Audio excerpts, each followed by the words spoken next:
Límite, con Fernando Soria. Buenos y deportivos días tengan amigas, amigos oyentes de Radio Marca, la radio del deporte. Iniciamos aquí ahora nuestro fin de semana al límite con el programa de sábado, donde queremos también animarles a que se muevan, que es algo importante para la salud individual de cada uno de ustedes, y con la tertulia de mañana domingo, donde analizaremos algunos de los temas interesantes deportivos de la semana, sobre todo centrados en el Campeonato del Mundo de Fútbol. Y para ello tenemos a Xenia Sololleva en la parte técnica y a Xavi Vergara, coordinación, producción y también tertulia. Primera comunicación telefónica de la mañana con Navalcarnero, Madrid. Pedro Calvo, ¿qué tal? Buenos días, Pedro. Muy buenos días. Bueno, de nuevo aquí en España. Estuviste, mañana hablaremos largo y tendido de ello en nuestra tertulia dominical, en la final del Mundial allí en New Jersey, y me imagino que para ti pues una semana muy emotiva, pero muy movida también, ¿no? Pues sí, la verdad es que sí, sobre todo lo emocional ha sido muy importante para mí, pues sobre todo porque tú bien lo sabes, soy hombre de fútbol, con lo cual ha sido emocionantísimo y luego cansado también, porque en 48 horas he dormido 5, de hecho el martes por la noche era imposible dormirme, o sea, entonces bueno, pero bueno, sarna con gusto no pica. Sí, sobre todo porque es algo inolvidable para toda la vida. Por supuesto, yo no sé si podré volver a asistir. Bueno, de momento has estado en esa final que además ganó España, ¿no? Por eso digo que no sé si algo histórico. Sí, sí. El anterior campeonato lo ganamos hace 16 años, pero antes de ese no habíamos ganado ninguno. Por lo tanto, una final absolutamente histórica. Bueno, y aquí en el estudio número 2 de Radio Marca en Madrid, con el móvil vamos a intentar tranquilizarlo un poquito. Estamos solucionando cosas del programa, Fernando. Sufre mucho contigo el móvil. Xavi Vergara, hola Xavi, ¿qué tal? ¿Qué tal, Fernando? Es que la vida no para, incluso a esta hora de la mañana. Bueno. Hay que estar pendientes. Que mañana, Pedro, con Chema Buceta también, hablamos largo y tendido del Mundial y nos cuentas toda tu peripecia, viaje de ida, de vuelta, estancia, todo con detalle. ¿Te parece? Perfecto. Bueno, pues hoy vamos a hablar de otros temas relacionados con el fútbol en nuestra mini tertulia habitual, profesor López Nombela, aunque algunos de los temas pues están también indirectamente relacionados con el Mundial. Por ejemplo, que el pasado viernes hubo una rueda de prensa sorpresiva, no se dijo para qué en Alemania, aunque los más listillos y los menos también imaginaban que era para presentar, como así fue, a Jürgen Klopp como nuevo seleccionador de Alemania. Bueno, hay alguna frase muy interesante de Klopp en esa rueda de prensa. Por ejemplo, idealmente dijo: este es el punto culminante de mi carrera, no sé si habrá algún equipo después de esta etapa.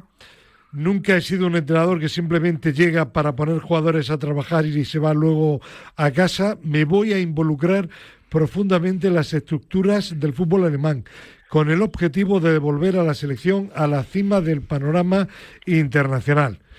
Otro tema: si dicen mañana que esto es una mierda, me voy. El día que ya no me quieran, dimito, y además sin ningún tipo de indemnización económica. Critíquenme si algo no funciona, pero háganlo con respeto. Con gusto intentaré solucionarlo. Lo importante es el trabajo. Y para terminar, dice: no llevaré tampoco corbata, pero eso sí, he tenido la oportunidad de renovar mi vestuario en los últimos años. Siento que ahora es más apropiado para mi nuevo rol que antes.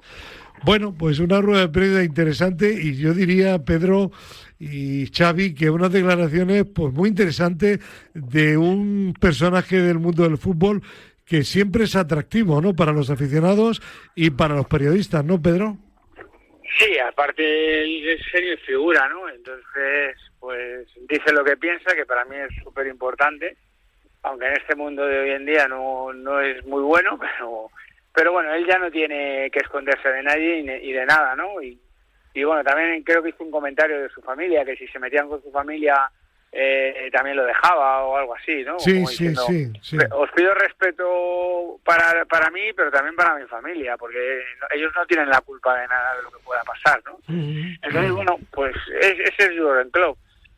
Yo a nivel deportivo sí que ahora debemos de empezar, aunque hemos sido campeones hace nada, pero sí que debemos de empezar a preocuparnos, ¿no? Porque nos viene un elemento importante y es un elemento que puede volver a poner a Alemania en su sitio, ¿no? Entonces, a nivel deportivo estoy hablando, ¿no? Ya, o sea, pero la rueda de prensa pues es Klopp, es que lo hemos vivido en tantos equipos y es como Pedro, estoy absolutamente de acuerdo contigo, pero también hay que tener en cuenta algo, que al final, por muy buen entrenador que seas, si en una selección no tienes buenos jugadores para llevar, para elegir, al final, aunque seas el mejor, no es suficiente. Mira a Ancelotti con Brasil.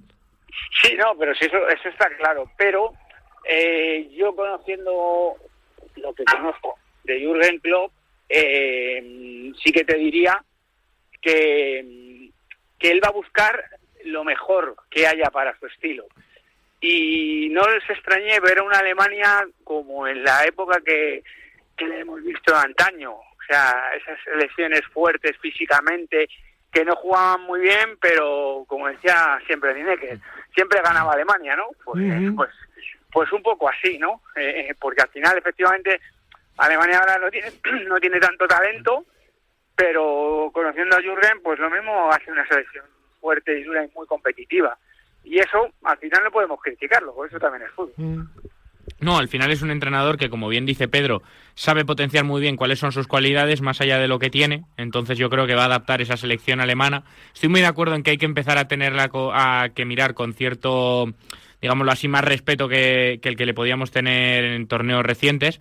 Pero yo creo que a Alemania o le funciona esta baza o yo ya no sé qué le falta a Alemania en el banquillo. O sea, a nivel de jugadores le puede faltar mucho. Hay algo a favor de Klopp, aunque sea anecdótico, que como bien sabéis, ninguna selección campeona del mundo, y únicamente lo han conseguido 8 países, ha ganado el Mundial con un entrenador nacido en otro país. Claro. Es decir, por lo menos es alemán, lo cual le confiere alguna posibilidad. Bueno, pues venga, vamos a seguir adelante porque hay otros temas de interés. La otra cara de la moneda, la negativa, no porque fuese negativo, ¿no? Pero sino porque no se va a confirmar, según nuestro compañero de Radio Marca, Mateo Moreto, Guardiola ha rechazado ya ser seleccionador de Italia y él asegura, Mateo, que en un 99,9% que no estará. Se ha hablado de que pedía 20 millones de euros. Yo dudo mucho que sea cierto. ¿Por qué? Porque Guardiola, si no quiere, ¿para qué va a pedir dinero? Si no es un problema el suyo de dinero. Él ha ganado muchísimo dinero en todos los años que ha estado en el Barça, en el Bayern y sobre todo en el Manchester City. Yo creo simplemente que él no le apetece este año hacer nada y quizá porque tampoco considere que pueda ser el momento en Italia. No sé brevemente qué opináis vosotros al respecto, Pedro y Xavi. Pedro, bueno, perdona, Xavi, tú. Dale. No, dale tú primero, que te decía que... Venga, Pedro, coge la palabra. Yo voy a conspirar un poco. Y yo creo que está esperando Inglaterra. Y a mí me preocupa mucho. Me preocupa mucho que coge Inglaterra, porque Inglaterra lleva ya unos años que está ahí, está haciéndolo bastante bien. Y tiene mejores jugadores que Alemania, ¿eh? Por eso. Que Italia, en este caso. Bueno, no. Digo por Klopp. Vale. Estoy hablando de Inglaterra, porque él sabía que Italia, al final ahora mismo el problema de Italia es un poco el de Alemania. No tienen talento, les está costando mucho, han hecho las cosas mal durante mucho tiempo, y aunque tienen 4 estrellas, pero tienen 4 estrellas de antaño, la última es del 2006. Entonces, llevan mucho tiempo haciendo las cosas mal, llevan fuera 3 mundiales, que para una selección como Italia me parece algo esperpéntico, y entonces yo creo que Guardiola es muy listo y sabe que ahora mismo ir a Italia, efectivamente él lo va a hacer bien, pero le va a costar mucho. Y sin embargo, esperar a Inglaterra no va a tardar tanto. yo no veo el futuro. Bueno, a mí me da la impresión, la línea, lo que tú dices, que él está muy metido en Inglaterra. Le ha costado incluso inglés, muchos años. Claro, le ha costado incluso la separación de su pareja, que no quería estar ahí en Manchester, una ciudad pues bastante triste, ¿no? Por la lluvia, por el clima. Y Guardiola es consciente del potencial que tiene Inglaterra. Y sabe que es un equipo potencialmente campeón. Ojo, no nos olvidemos que fue el finalista con España en la última Eurocopa, y que aquí, si no llega a ser por los errores de Tuchel, posiblemente hubiera sido también el rival de España en la final, ¿no? Sí, ¿no? Claro. Y que vienen haciendo muy bien las cosas por las categorías inferiores. Aquí campeones del mundo hace 3 años, 20, en europeos están llegando a finales, o sea, están haciendo las cosas muy bien. Es verdad que les falta el estilo de juego para los jugadores que tienen, porque siguen jugando como la Inglaterra de los 70 con esos jugadores, pero claro, si te metes a un tipo como Guardiola, que conoce el fútbol inglés de primera mano y sabe los jugadores que son, porque a la mayoría o los ha entrenado o los ha visto. Para mí, muy peligroso que Guardiola pudiera coger. Sobre todo si le achacábamos a Inglaterra que no era una selección organizada en fases del partido, que no se mantenía como un bloque, con Guardiola es completamente lo contrario. No, y la fase ofensiva, no se olvide que Inglaterra puede ser un equipo perfectamente dominador con balón como es España, pero perfectamente por los jugadores que tiene. Y luego tiene lo mismo que España, tiene velocidad por fuera, tiene una defensa bastante fuerte. Jugadores muy competitivos, porque no nos engañemos, es la liga más competitiva de la Premier. Claro, lo que pasa es que están jugando mal. Y cuando tú tienes unos jugadores pero juegas mal, pues pasa esto. Entonces, a mí me da mucho miedo. Yo hubiera estado encantado que hubiera cogido a Italia. Hay que ver, sobre todo también, cuántos años buenos le pueden quedar a Harry Kane, que yo creo que por el nivel que está dando le quedan bastantes. Sí, hay relevo, sí. Sí, pero igual no al nivel de Harry, me estoy explicando, pero aún así lo va a potenciar Guardiola. Pero, Xavi, en España nos ha pasado igual. Al final no hemos tenido relevos a nivel de Torres o de Villa, tal, pero al final hemos sacado chicos buenos, porque al final no estamos hablando de Maradona, ni Messi, ni nada de esto. Pero bueno, estos son los que hacen equipo al final y los que te ganan mundiales. Deseo de Pedro Calvo a la lámpara mágica de Aladino, que Guardiola no coja la selección de Inglaterra. Yo me sumo a ese deseo. Vale.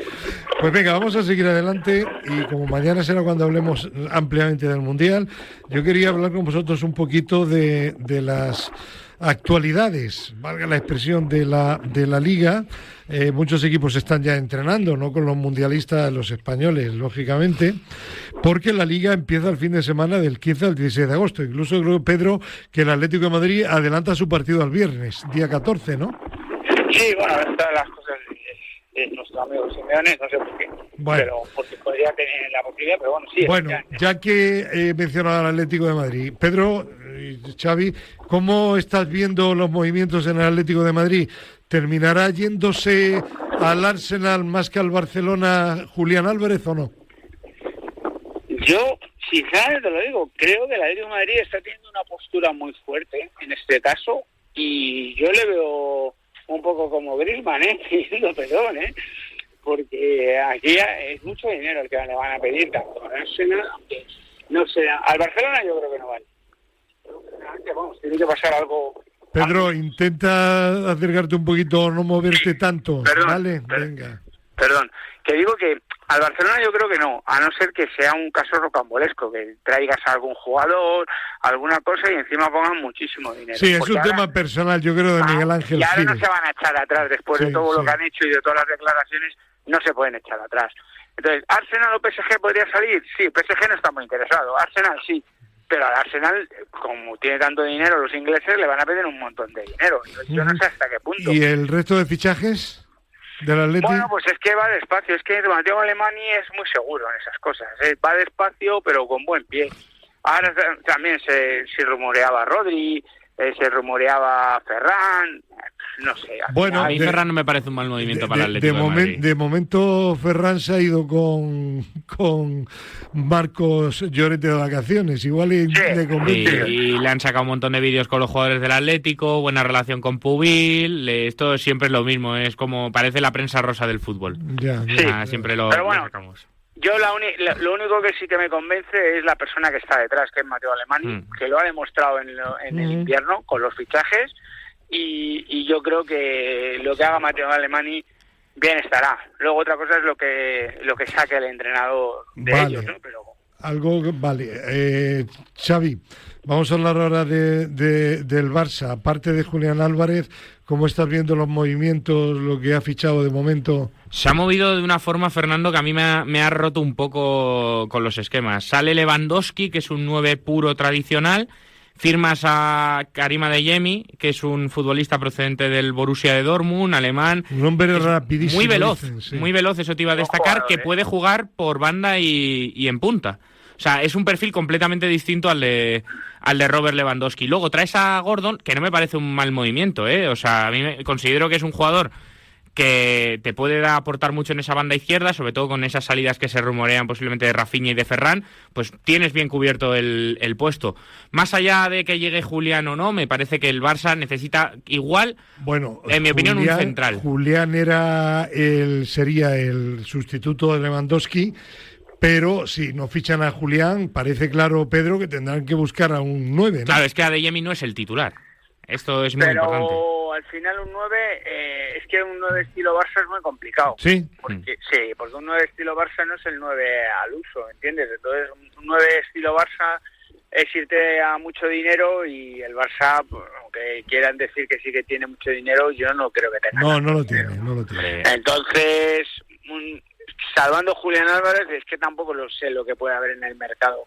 ¿Qué van a tenerse? ¿A Harry Kane, que podría entrar en esa posición? No creo. Es que es muy difícil, Y dices de Jamie que a priori es suplente, que es verdad, pero yo creo que al final va a terminar jugando como falso 9, y Flick le colocará de manera de que pueda hacer mucho daño. Claro. Es un jugador rapidísimo, y te puede hacer mucho daño jugando de falso 9, ¿no? Porque al final el 9 del Barça siempre es un 9 de movilidad, no es un 9 de fijación estático, ¿no? Entonces es un 9 de movilidad.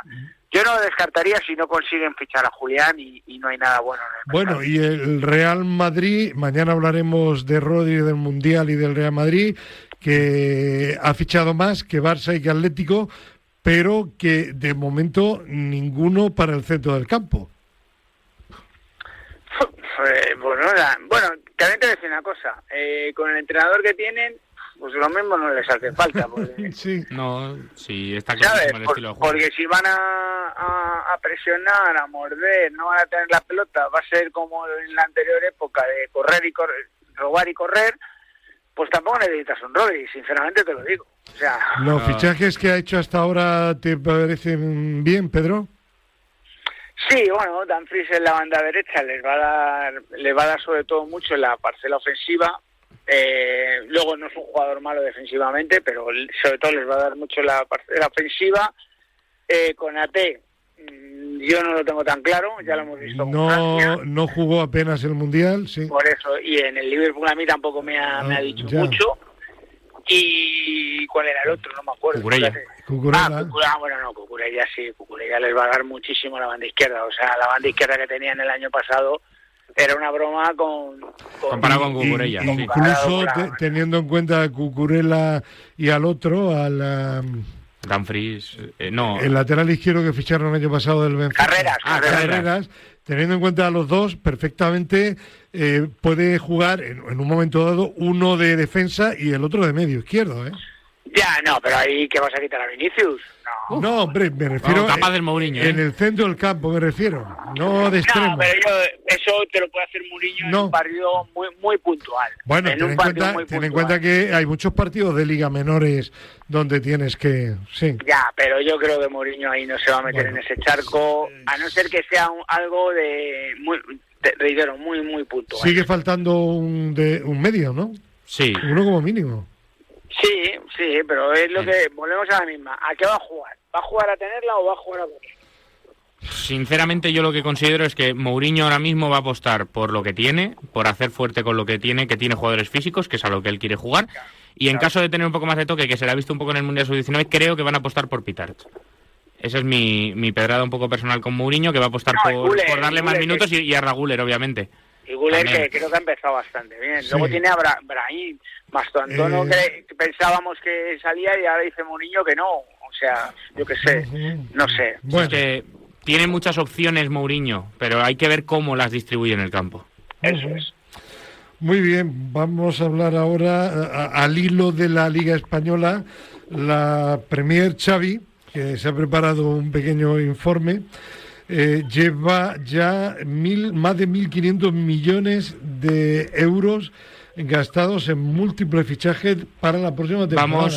España, sin embargo, para comparar inicialmente, ¿cuánto dinero aproximadamente? Vamos a hacerle un croquis precisamente a la audiencia fácil, 300 millones. 300, es decir, que de momento 5 veces más. Efectivamente. Vale, pues venga, cuéntanos. Pues ahora mismo el gasto medio por equipo de la Premier League está en 75 millones de euros. O sea, cada uno de los equipos de media se ha dejado unos 75 millones. Obviamente esto pues no es equiparable. Habrá alguno que se haya dejado 30, alguno que se ha dejado más de 200, como ya podremos ver más adelante. Eso significa, perdona, que en España la media es solo de 15. Efectivamente. O sea, hay 60 millones de diferencia en la media con respecto a la liga inglesa. Del top 10 fichajes de este mercado veraniego, solo 2 no se han producido en la Premier League. Y uno de ellos es en la Liga Española, que es el fichaje de Gordon por el Barcelona, que ha costado 80 millones.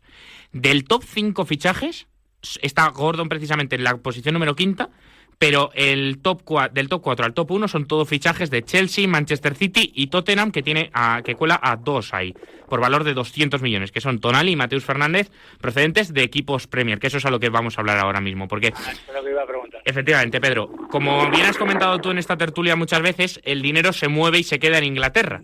Que eso es lo que potencia, la mayor parte, y eso es lo que potencia que equipos de media tabla gasten muchísimo más, aparte de repartos televisivos, etcétera. En total se ha movido un total de 1.200 millones de euros entre equipos de la Premier, de los 1.500 millones gastados. 80%, el Pedro. 80% total.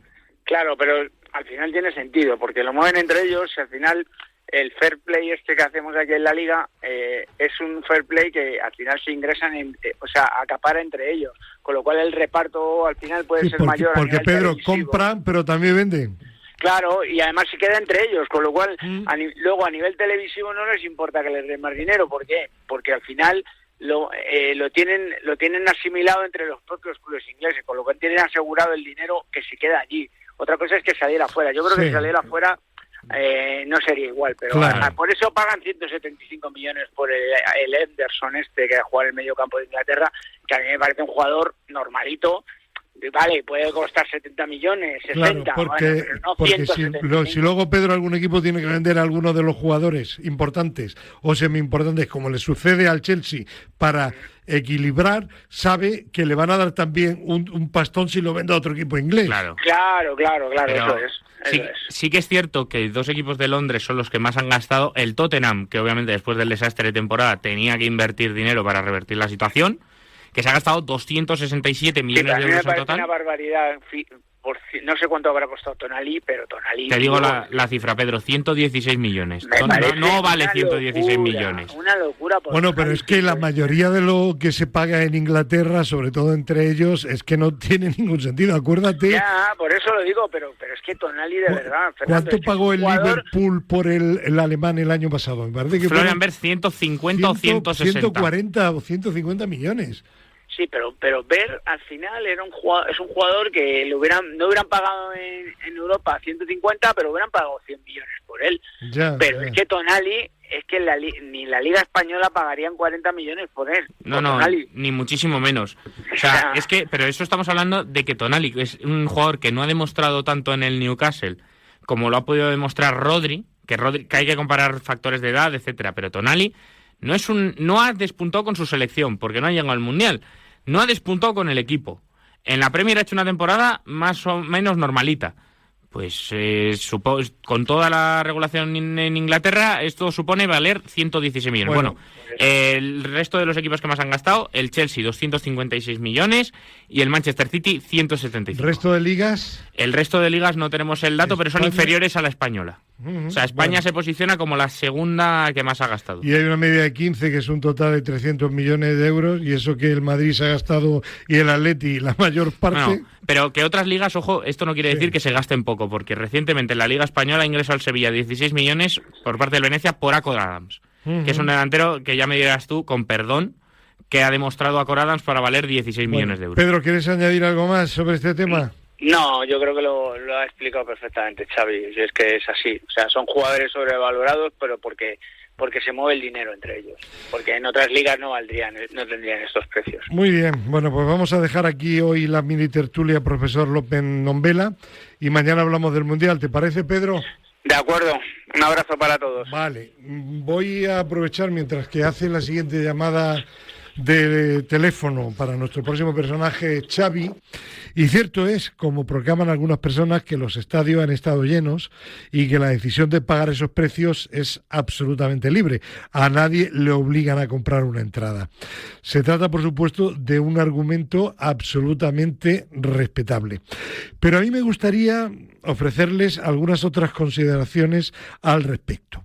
Por ejemplo, lo primero, que teniendo en cuenta que la FIFA ha generado por este Mundial más de 13.000 millones de dólares, tendría margen de sobra para abaratar el coste de las entradas y no solo de la final, para mantener sus exorbitadas ganancias, permitiendo por contra el acceso a aficionados más modestos cuya economía les impide asistir a los estadios. Estos grandes torneos no deberían delimitarse a los más pudientes, que en muchos casos no son los que sustentan luego el fútbol, las ligas nacionales en el día a día de cada temporada.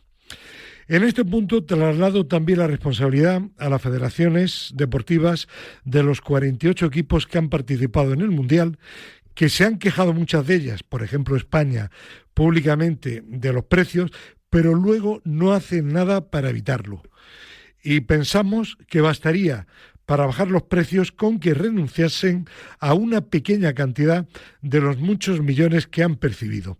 Incluso los jugadores, a través de las asociaciones de futbolistas, podrían también renunciar a una pequeña parte de sus premios, ya que la mayoría de ellos gozan en sus clubes de contratos supermillonarios. Ello tendría además una excelente acogida entre esos millones de aficionados que posibilitan los elevados ingresos económicos que tiene. Por otra parte, otra reflexión, y para los que sostienen lo de la libertad de compra, sería que tengan en cuenta también que la pasión descontrolada de las personas, de los aficionados, induce a veces a una gran parte de ellos a realizar unos esfuerzos económicos muy por encima de sus reales posibilidades. Se han conocido incluso casos de seguidores que han vendido o hipotecado su vivienda para asistir a un mundial. Yo lo compararía con la problemática de las apuestas deportivas. Es obvio que no podemos impedir que haya ciudadanos que apuesten irresponsablemente, en algunos casos hasta el punto de arruinarse o arruinar a sus propias familias, pero en muchos países ya se limita la publicidad para no favorecer las apuestas deportivas. La FIFA y sus federaciones integrantes no pueden evitar dichas locuras, pero sí podrían contribuir a que sean menos dramáticas, intentando mentalizar a los aficionados y poniendo unos precios menos elevados. Por el contrario, lo que hacen las federaciones y la FIFA es lucrarse también de la reventa oficializándola. Recordemos que la FIFA cobra un 15% de comisión de la reventa oficial. Y por último, ¿por qué no? Los medios de comunicación también deberíamos y podemos hacer un poquito más. ¿Cómo? Pues denunciando los abusos de las instituciones monopolistas como la FIFA y dejando en evidencia a sus dirigentes, publicando, por ejemplo, cómo utilizan luego esas ganancias multimillonarias en su propio beneficio. Sueldo, los señores de las federaciones deportivas y de la FIFA, increíbles, muy altos, viajes a todo lujo, los mejores hoteles, los restaurantes más caros y elevadísimas dietas. Un directivo de la Federación Española, aparte del viaje, las comidas y el hotel gratis, tiene dietas de más de 300 euros diarios. Multiplíquenlo por los directivos de todas las federaciones del mundo. ¿Se podría así ahorrar algo de precio de las entradas? Pongamos todos nuestro granito de arena para que los dirigentes del fútbol no abusen tan descaradamente del poder que tienen monopolista en detrimento de los aficionados, que no olvidemos son los que mantienen con su pasión este bendito deporte. Bueno, pues aquí lo dejo. Mañana seguiremos hablando del Mundial y cambio de tema y de escenario por completo. Tenemos ahora una comunicación telefónica con José Luis Terreros. José Luis Terreros, ¿qué tal? Buenos días. Hola, buenos días, Fernando. Muy bien, todo. ¿Qué opinas tú del precio de las entradas del Mundial? Bueno, a ver, yo creo que esto del deporte, más este deporte espectáculo, hay que verlo desde dos partes, desde como tú dices, la parte del deporte, de los aficionados, y por otro lado hay que verlo desde el punto de vista del mercado. Es un mercado de espectáculo en el cual, si las entradas se han puesto a esos precios y la gente los ha comprado, no creo que la FIFA tenga ningún problema por ponerlas incluso más caras. De lo que sí que se tendría que preocupar es del espectáculo que se da. Yo creo que el espectáculo que se dio en la final, sobre todo con nuestros queridos amigos argentinos, fue un espectáculo bochornoso, eso sí que no contribuye a que la gente le guste el fútbol. Totalmente de acuerdo. Y segundo, los temas de Infantino con Trump, yo creo que eso también está haciendo un daño al fútbol enorme. Eso es lo que pienso. Bueno, hasta el punto de que ahora se habla de que Trump le quiere agradecer el apoyo para que proponiéndole para que sea secretario general de la ONU, Organización de las Naciones Unidas. Ya la quiere controlar también. Igual lo consigue, ¿eh? Bueno, no te extrañe, y menos mal que no ha habido de momento ningún caso de dopaje de algún deportista americano, que si no llamaría también a sus amigos de la Agencia Mundial para decirles... Bueno, los resultados del dopaje hay que esperar todavía unas cuantas semanas. Sí. Bueno, vamos a hablar contigo, como médico deportivo que eres y exdirector de la Comisión Española para la Lucha contra el Dopaje en el Deporte, de las novedades en la normativa del dopaje en España, ya que el Consejo de Ministros ha aprobado el anteproyecto de ley orgánica de lucha antidopaje en el deporte. Lo primero que creo que tú querías puntualizar es que esto todavía no se ha aprobado oficialmente, ¿no? A ver, Fernando, un anteproyecto de ley, sobre todo de una ley orgánica como esta, es un paso muy preliminar. Es decir, eso quiere decir que ahora este anteproyecto de ley tiene que ser visto por las clubes, federaciones, asociaciones que tienen que hacer sus aportaciones, tiene que ser visto por los ministerios de Función Pública, Hacienda, etcétera, y sobre todo tiene que ser aprobado por el Consejo de Estado, que tiene que dar sus observaciones a este anteproyecto. De hecho, eso volverá al Consejo de Ministros y será el proyecto de ley, y a partir de ahí a pasar a las Cortes, al Senado. Además hay que tener en cuenta que tiene que ser aprobado por una mayoría cualificada, porque es ley orgánica en las Cortes. Yo a esto le he hecho bastante tiempo, todavía, 9 meses a lo mejor. ¿Y de este anteproyecto hay algo que tú destacarías para bien o para mal? Bueno, a ver, hay muchas cosas de las que hablar, pero principalmente, antes de hablar del anteproyecto, tenemos que ver una doble visión, que es el Código Antidopaje 2027, que fue aprobado en noviembre del 25 en Corea, en la reunión mundial antidopaje, y que como cada 6 años pues le toca en el año 27. Yo estuve trabajando en el del 21, ahora a mis sucesores les toca en el 27, y decir que ese código es el padre de la ley orgánica que sea. Quiero decir que lo que se pretende es que el código, la ley orgánica que hagamos, debe de respetar las cosas importantes que pone el código que aparecen en un artículo, las que son importantes, ¿no? Bueno, pues entonces te pregunto, ¿qué es para ti aquí, importante del Código Mundial 2027? Aquí hay una doble visión con el código que debe ser aprobado por la WADA. Quiero decir que la WADA, la Agencia Mundial Antidopaje, tiene que decir el anteproyecto o el proyecto de ley final lo que le parece, y tiene que ser aprobado por nuestro Consejo de Estado, diciendo lo que le parece desde el punto de vista administrativo. Y esos son dos extremos de una balanza que hay que cuidar muy bien, ¿no? Bueno. El Código 2027 es un código que en principio se anunció como de cambios muy limitados, la Agencia Mundial Antidopaje estaba muy satisfecha con lo que tenía, pero sin embargo ha venido a caer en un periodo muy convulso con todo este problema de los chinos, de USADA, y incluso de la Red Iberoamericana de Lucha contra el Dopaje, en las cuales empezamos a decir cosas importantes del código, y entonces al final sí que han tenido que hacer un cambio, algunos cambios que ellos no querían, y han tenido que hacer un código diferente de lo que querían hacer. Y es un periodo convulso porque, lo voy a decir aquí claramente, las normas antidopaje están muy mal, y con el código con este código van a estar peor. ¿Peor por qué? Porque, bueno, tiene cosas buenas, como reconocer a la Agencia Mundial Antidopaje como organización antidopaje, que lo eliminaron del código anterior, y con nosotros, conmigo principalmente, tuvo una bronca por esto, que es la que llevó a mi cese injusto, como tú has puesto en tu editorial, que te agradezco mucho. Pero tiene algunas cosas como, si antes la lista de sustancias prohibidas estaba mal porque podían entrar sustancias que ni afectaban a la salud, ni eran peligrosas, ahora sí, y ahora incluso se ha quitado en el artículo 4.3, ya no hace falta ninguna prueba científica de que una sustancia es peligrosa o mejorar rendimiento. La WADA lo puede decir por su cuenta sin ningún problema. Mayor subjetividad imposible, ¿no?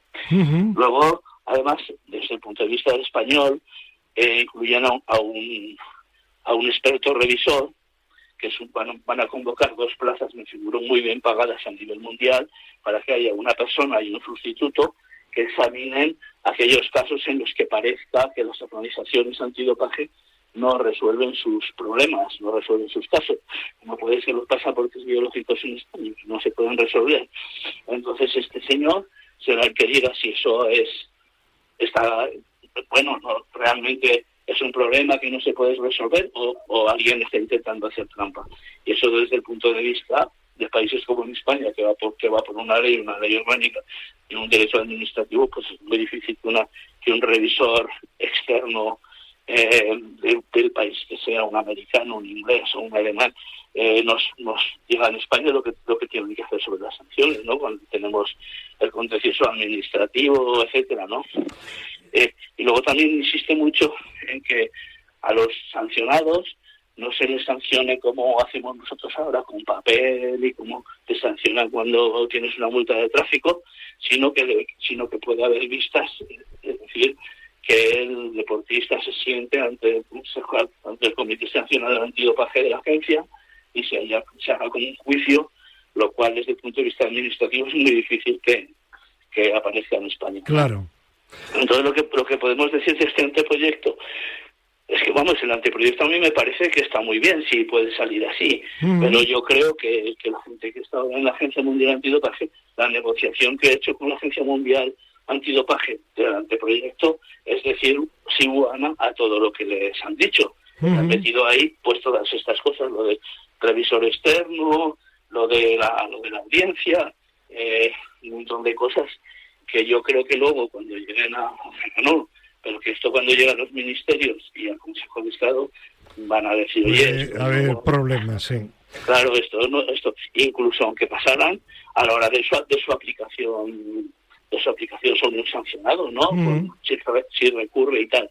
Entonces estoy preocupado de que pueda ocurrir que este anteproyecto sea muy modificado por el Consejo de Estado y entonces se haga otro proyecto y entonces el proyecto de ley no cumpla el Código no Mundial le gusta la WADA, con lo cual y tenemos el problema en el año 2016. Efectivamente. Bueno, pues ahí queda el tema. Primero también a este anteproyecto pues le echo de menos que dicen que han mejorado y que iban a mejorar el pasaporte biológico y tal, pero lo único que han dicho es decir ellos que poner en la ley que es prueba suficiente para y que hay que sancionar una suspensión provisional por pasaporte biológico. Entonces, a ver, la primera vez que ocurre un pasaporte biológico, si son capaces de que la Audiencia Nacional, que pide que se diga cuál es la sustancia, cuándo se la metió el deportista, pues que pase de esta forma, ¿no? Pues también prometieron que iban a hacer otros cambios con las autorizaciones terapéuticas, pero están igual. Uh-huh. También decir que no sé por qué, yo creo que se les ha olvidado a la hora de la protección de datos la posibilidad de sancionar a los responsables federativos que filtren datos de dopaje a los deportistas. En definitiva, José Luis, disculpa que te interrumpa, pero es que el tiempo en la radio es oro y tenemos al siguiente personaje ya preparado. Pues eso es lo que te quiero decir, que Fernando. Piano, que todavía puede haber cambios y que pueda haber discrepancias si hay luego cambios por parte del Consejo de Estado y no respeta lo que pide la AUADA. Bueno, pues... El Consejo de Estado sí te hace lo que llaman ellos una observación sustancial, es que eso hay que ponerlo en la... Pues estaremos al tanto y conectaremos contigo para contar lo que sucede ante nuestros oyentes. Y espera, pero antes de irte, saluda a nuestra próxima invitada, que es otra aragonesa de pro. Belén Lara, ¿qué tal? Estaba escuchando a José Luis, me ha gustado mucho. José Luis, hace mucho que no nos vemos, pero sabe el cariño y la admiración que le tengo. Un abrazo, José Luis. ¿Quién eres, Belén? Qué sorpresa, ¿verdad, José Luis? Sí, hombre, no me lo esperaba, ¿no? Belén Lara, que lleva medio trimestre fuera de España. Sí, eso es verdad. En eventos iberoamericanos. Bueno. Muchos de ellos que he compartido anteriormente con José Luis. Sí, señor. Terrero también, como sabes. Hemos estado ahí unos cuantos añicos por ahí. Bueno. Y buenos años, José Luis. José Luis Terrero, seguimos en contacto, ¿vale? Un beso muy fuerte, Belén. Un abrazo, Fernando. Un besito, me alegro mucho. Un abrazo, hasta luego. Bueno, Belén, hablamos contigo hace poco del encuentro que hubo en el IFEMA con ocasión del Sport Summit, sí, el Madrid Sport Summit. Exacto. Y ahora queremos hablar de otro evento también que tiene carácter iberoamericano y que se ha propiciado desde el Consejo Superior de Deportes, del que tú eres jefa de área de promoción y cooperación internacional, un encuentro iberoamericano para combatir la xenofobia, el racismo, la intolerancia y la violencia en el deporte desde la inclusión y la integridad. Bueno, ¿qué se habló y cuáles son las principales conclusiones? Bueno, la verdad es que debo decirte que este programa, Fernando, forma parte de una programación muy ambiciosa que el Consejo Superior de Deportes lleva a cabo, la convocatoria Interconecta, que desarrolla la Agencia Española para la Cooperación Internacional y el Desarrollo. Y este era precisamente el primer encuentro que llevábamos a cabo en la región, en colaboración en este caso con la Liga. Bueno, te puedes imaginar, ha sido una convocatoria exitosa, y yo diría exitosa cuando estás hablando de un tema que lamentablemente es muy difícil decir que hemos conseguido todos los objetivos, porque el reto es importante, pero exitosa en el sentido de el número de personas que han participado, de entidades, han venido de más de 18 países, de 18 países de los 22 que conformamos el Consejo Iberoamericano del Deporte. Entidades tan importantes, Fernando, como por supuesto la Liga, que además hemos estado acompañadas con los mejores expertos que dispone la Liga, que son Carlos del Valle, el director de Seguridad y Integridad, Carlos, y Fran Martínez, que es el director del área jurídica, también con Raúl Rodríguez, nuestro subdirector de régimen jurídico. Pero fíjate que han venido también con nosotros hasta la Conmebol, ha estado UNESCO, han estado expertos de todos los niveles. Incluso te contaré que hubo una mesa redonda de altísimo nivel con la participación del Club Deportivo Nacional y del Peñarol, que para que los oyentes ponerlos en contexto, es como si sentásemos en el mismo foro al Barcelona y al Madrid, ¿no? Entonces, lo importante, Fernanda, respondiendo a tu pregunta, lo importante es que se percibe que hay un interés en la región y una preocupación también, porque evidentemente todo el tema de racismo, xenofobia, discriminación, violencia, es un tema que nos afecta a todo el ecosistema del deporte. Piensa que, fíjate que ayer estuvimos acompañados por el ministro del Interior de Uruguay, por las fuerzas de Policía Nacional, las más altas autoridades. Tuvimos ministros y exministros, pues por ejemplo de Argentina, Claudio Morresi, que además fue campeón del mundo con el River Plate. O sea, un nivel de personalidades... Nivelazo, Belén, nivelazo, hasta el punto de que el secretario de Estado para el Deporte lo cerró este congreso. Totalmente. Bueno, la verdad es que esa fue la guinda, como bien dices, porque también eso, como tú sabes, es una prioridad para España, para el Consejo Superior de Deportes. Debe de serlo, sí. Con todos los actores, y él hizo ahí un espacio que además estaba en Nueva York, donde todos, fíjate tú, bueno, él lógicamente expresó pues la disposición de España, como no puede ser de otra manera, y como lo demuestra con esta convocatoria para trabajar y para compartir con todos nuestros amigos y nuestros aliados en Latinoamérica, pues temas tan importantes y tan esenciales, que nosotros también lo llevamos a la política nacional, lógicamente. Belén, quiere elaborar un protocolo, ¿no? Bueno, esto, ¿sabes qué pasa, Fernando? Esto ya es un tema recurrente que nosotros estamos trabajando en el seno del Consejo Interamericano del Deporte. Fíjate que también intervino el ministro de Brasil, que han sido muy sensibles con este tema.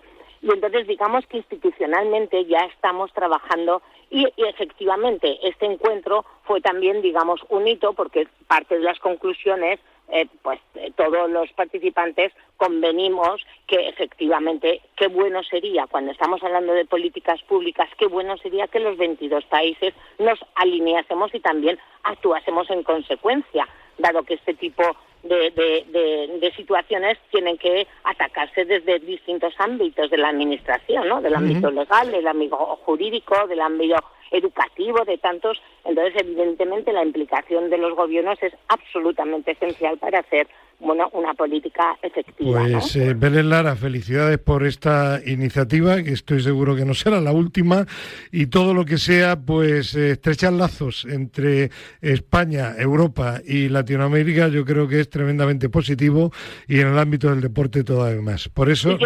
Y yo te lo agradezco, Fernando, perdona, porque sé que el tiempo es muy rápido, porque nos estás dando un espacio que se lo das a toda la comunidad latinoamericana, ¿sabes? Pues...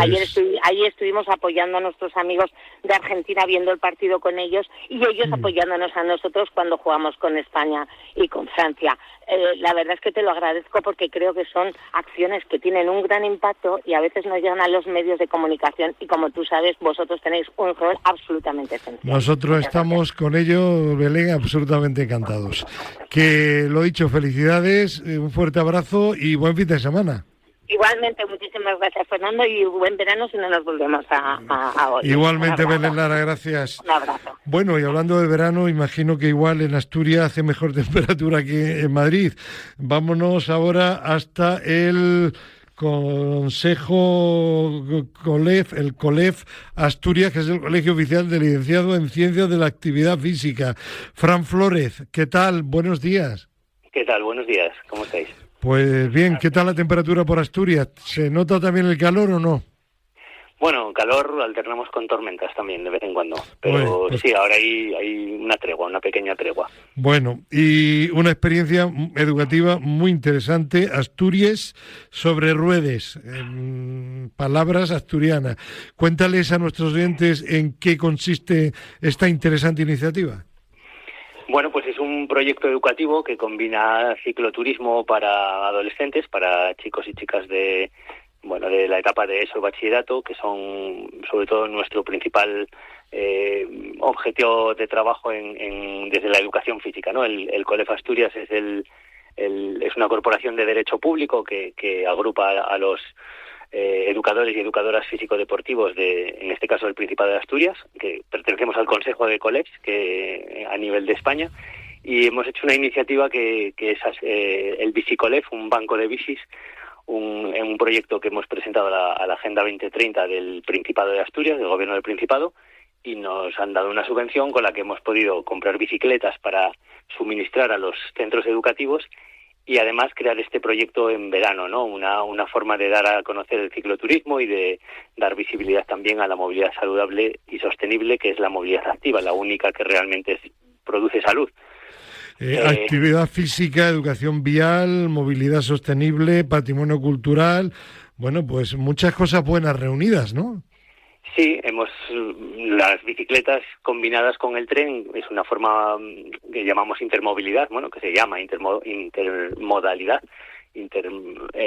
combinar diferentes formas de transporte sin emisiones de carbono, y hemos hecho 200 kilómetros en 3 días combinando estos dos medios, ¿no? Y nos han permitido ver el patrimonio cultural. Hemos visitado el prerrománico en Pola de Lena, la iglesia de Santa Cristina de Lena, hemos visto el museo de la minería el ecomuseo de Samuño en Ciaño. Hemos visitado Pola de la Viana también, hemos cruzado 13 concejos diferentes, 13 comarcas que decimos, les llamamos concejos en Asturias, y bueno, hemos salido desde Gijón y hemos vuelto a Gijón después de combinar estas formas. Además, intercambios con otros jóvenes de las distintas comarcas, bueno, visitas a los ayuntamientos, actos oficiales. Han intervenido en la prensa. La verdad es que ha sido muy una experiencia muy interesante, muy educativa y además muy saludable. Pues Fran Flórez, felicidades por Asturias sobre rueda, y que se repita también la experiencia el año que viene y en otras comunidades autónomas españolas. Buen fin de semana, gracias. Venga, gracias a vosotros. Un saludo, hasta luego. Bueno, y seguimos hablando de temas saludables porque tenemos ya comunicación telefónica con José Ramón Pallás. José Ramón, ¿qué tal? Buenos días.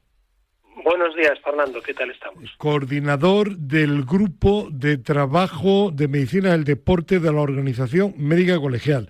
Pues hoy vamos a hablar de algo tan actual, ¿no, José Ramón, como el ejercicio en verano, entre el peligro del sedentarismo y el riesgo de la imprudencia.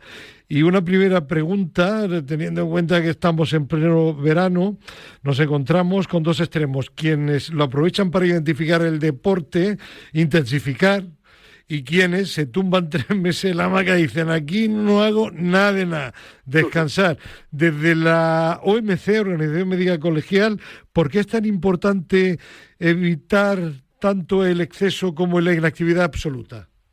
Pues sí, pues mira, es una cuestión de equilibrio biológico, equilibrio fisiológico. La inactividad total rompe en pocas semanas las adaptaciones metabólicas y las cardiovasculares alcanzadas durante todo el año. Y esto aumenta la rigidez arterial y la resistencia a la insulina. Pero luego está el extremo opuesto, querer hacer en agosto lo que no se ha hecho en 10 meses, bajo un calor extremo, y ese es el escenario perfecto para sufrir un golpe de calor o una descompensación cardíaca. Por eso, desde la OMC, lo que promovemos es el ejercicio con moderación, que el verano no es para parar, pero tampoco para sobrecargar el organismo. Hay que mantenerse activos, pero adaptando la dosis y la intensidad a la temperatura del verano. ¿Y cómo debemos de diferenciar las pautas médicas para un atleta experimentado de las de una persona que solo busca mantenerse en forma? Pues sí, la diferencia fundamental radica ¿dónde? Pues en la capacidad de termorregulación, que es individual, y la tolerancia a la carga. El atleta experimentado tiene una eficiencia sudorípara y cardiovascular muy adaptada, por lo que su enfoque en verano debe centrarse más en ajustar volúmenes de carga y cuidar la reposición de electrolitos.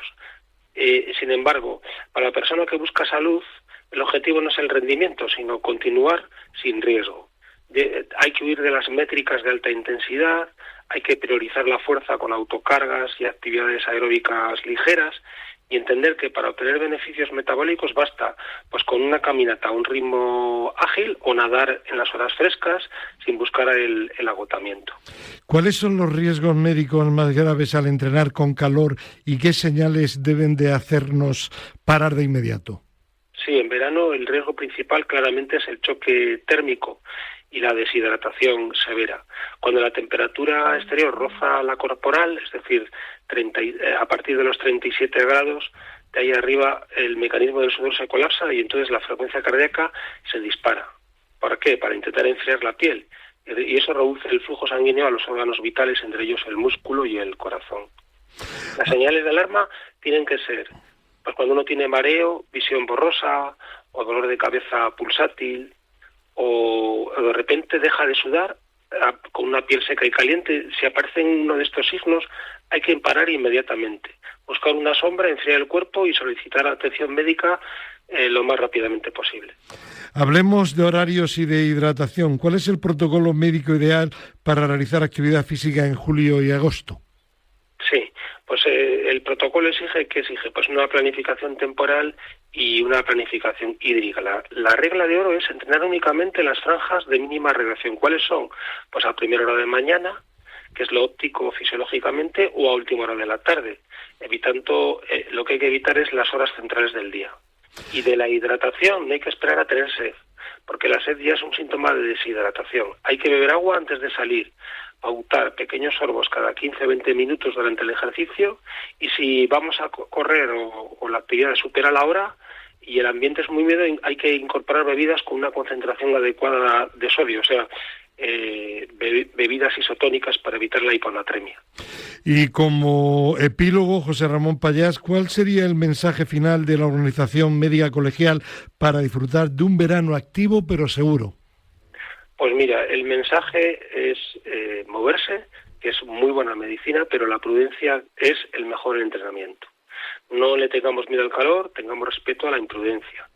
Hay que evitar el sedentarismo absoluto, aprovechando el tiempo libre para caminar, nadar y estar activos con la familia, pero hagámoslos con sentido común.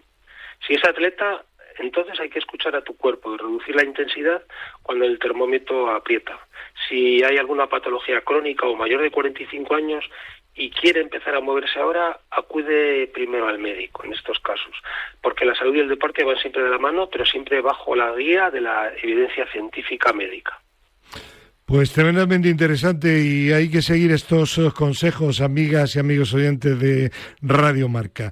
José Ramón Pallás, Organización Médica Colegial, muchísimas gracias por estas instrucciones importantísimas, imprescindibles para hacer deporte en verano, y volveremos el próximo mes de septiembre, al inicio. Buenas vacaciones y buen inicio de temporada para el Racing de Santander. Un abrazo. Muchas gracias, Fernando, y nuevamente agradeceros este portal y este portavoz tan importante que es para nosotros para poder comunicarnos con la población en este tipo de situaciones. Encantadísimos, gracias.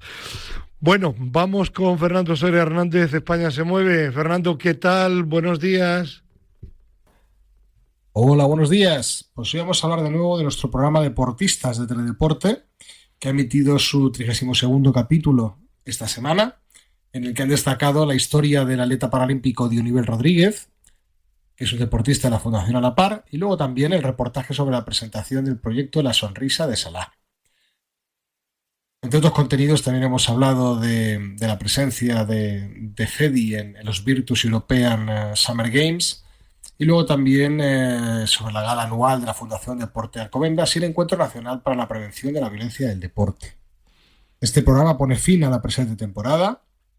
La verdad es que estamos muy contentos, un año más, cada vez más reconocimiento, nuevos premios que hemos recibido, más seguimiento por parte de la gente, y ya estamos preparando la nueva temporada que va a llegar a la vuelta del verano. Así que nada más, recordar a los oyentes que este programa que hemos emitido lo pueden ver en RTV Play o en nuestro canal de YouTube, al igual que el resto de programas emitidos de Deporte para Todos en Teledeporte, y que les animamos a seguir haciendo deporte este verano, pero recuerden, siempre bien hidratado y en horas que haya menos calor. Un abrazo. Fernando Soria Hernández, gracias y hasta pronto. Y terminamos con nuestra doctora hiperfavorita, Ana María Jara Marcos. Buenos días. Muy buenos días. Hoy hablamos sobre la influencia de las zapatillas para no lesionarse corriendo. Correr sigue siendo un deporte de elección. Al conseguir en poco tiempo beneficios cardiovasculares, se realiza fácilmente y tiene un bajo coste económico. Asimismo, es fuente de muchas lesiones por el uso excesivo y por otros factores influyentes, entre los que están la elección del tipo de zapatilla, causante hasta el 60% de estas lesiones. Asimismo, la morfología del pie y de los dedos, el tipo de pisada, la disposición biomecánica del sistema locomotor y los patrones de coordinación neuromuscular, es decir, la técnica con la que corremos, así como el calzado inadecuado, son fundamentales. Elegir la zapatilla adecuada influye en la amortiguación, la flexibilidad, el control del movimiento, la estabilidad, así como la zona de apoyo del talón, ya que las tendencias de las nuevas zapatillas no son buenas para todos. Hay que tener en cuenta las sobrecargas musculares del tríceps, del tendón de Aquiles, si existen fascitis o neuromas de Morton, Para elegir esta zapatilla hay que valorar generalmente los pies, la forma, el tipo de pisada, la funcionalidad, ver si los pies son rígidos o flexibles, planos o cabos. Y además se aconseja comprar zapatillas al final del día y llevar calcetines del grosor que vayamos a utilizar para asegurarnos que desde la punta del dedo gordo hasta la zapatilla existen unos milímetros de holgura. Y esto es todo por hoy. Muy buenos días. Gracias a la doctora Jara Marcos, a nuestra compañera técnico Xenia Sololleva. Volvemos mañana en la tertulia de 7 a 8 de la mañana aquí en Radio Marca. Adiós.